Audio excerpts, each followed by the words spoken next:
So, do we dream between thinking and think between dreaming? It's a very deep question, first addressed by Klein, Melanie Klein. And we can understand this question in two ways.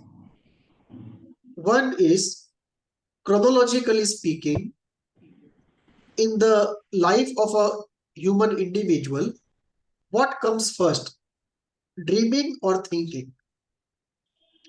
And second, we can understand it in a way, which of the two is more continuous and default condition?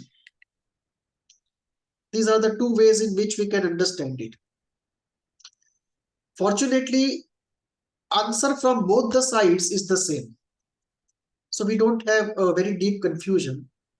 The answer is this: just as a child learns to walk, but before he can stand erect and have a sense of balance, he falls down many times before he's actually able to walk.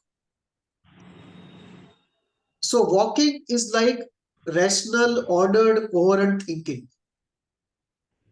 And the attempts at walking, where you try to walk, you fall down, you roll over, all kind of things happen before you learn to walk. Those are very primitive fantasies, the activity of fantasy in very early childhood. And out of this default situation of fantasizing, slowly we learn to differentiate the fantasy component and the reality component, and we slowly develop the ordered thinking, coherent thinking, rational thinking. So the rational thinking emerges out of very amorphous, at times absurd, at times meaningful, kind of a mother matrix of fantasy. So initially there is this amorphous mother matrix of fantasy in which everything is there. There are meaningful things, there are meaningless things, there are logical things, there are absurd things. From that, slowly, rational, ordered, coherent thinking, what we call sane thinking, that emerges. That is one part of it, the chronological emergence. The second part is what is continuous and default.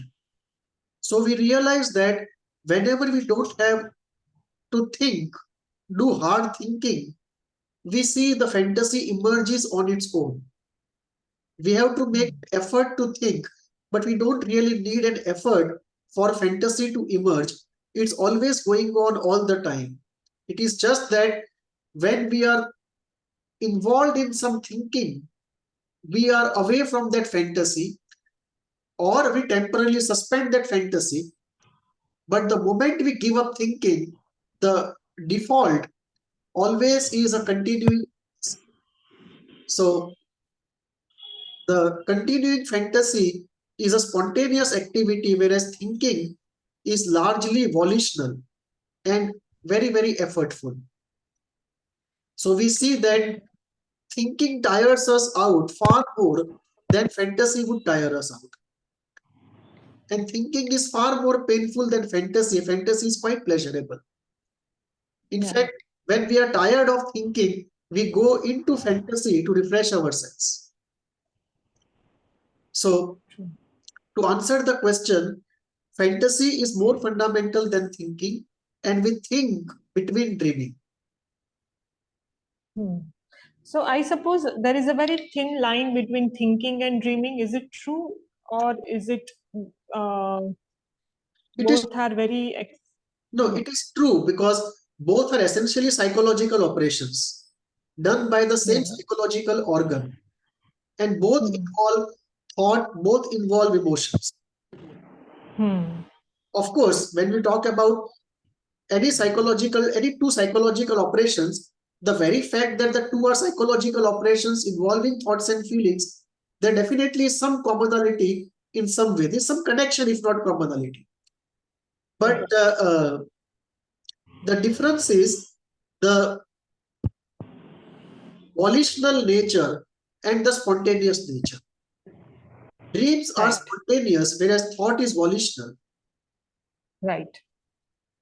because the dreams essentially are the work of the unconscious mind, whereas thought essentially is the work of the conscious mind. Conscious mind, yes. Got it. There is a line between the two.